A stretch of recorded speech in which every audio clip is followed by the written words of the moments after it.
as you were doing Girls Who Code, all the interpersonal things that are happening for you at that time, and the miscarriages that you've experienced. I've spoken about the miscarriage that we experienced. A rare and emotional moment from Meghan Markle opening up about personal loss. We've got more on the Duchess's powerful new podcast episode and the connection she made in today's Page 6 headlines. On the latest episode of Confessions of a Female Founder, Meghan sat down with activist Rashma Saujani and gently revisited the 2020 miscarriage she wrote about in a New York Times op-ed. The Duchess drew a parallel between her grief and Saujani's experience. And I think in some parallel way, when you have to learn to detach from the thing that you have so much promise and hope for, and to be able to be okay at a certain point to let something go that you plan to love for a long time. Saujani praised the comment as really insightful, adding it felt like Meghan had been reading her diaries.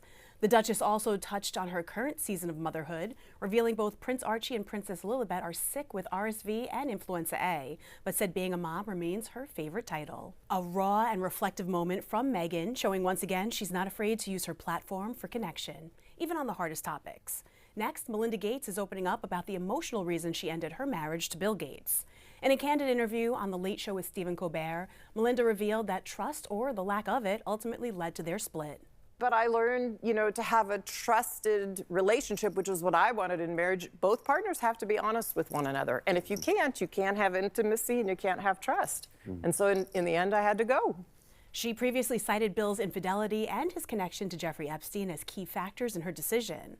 While promoting her new memoir the next day, Melinda reflected on how painful but necessary the divorce was, calling it one of the hardest decisions of her life. She's now happily dating again and says life post-divorce is pretty great. And finally, Aimee Lou Wood is clearing the air after being spotted crying in public after the recent SNL drama.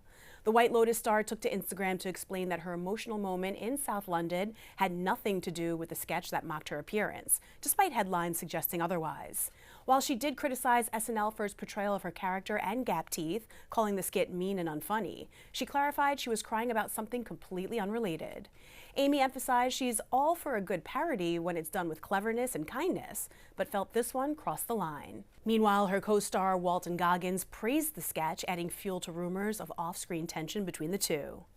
Through it all, Aimee's making it clear she knows how to laugh at herself, just not when the joke punches down. For more of today's top stories, head to page6.com.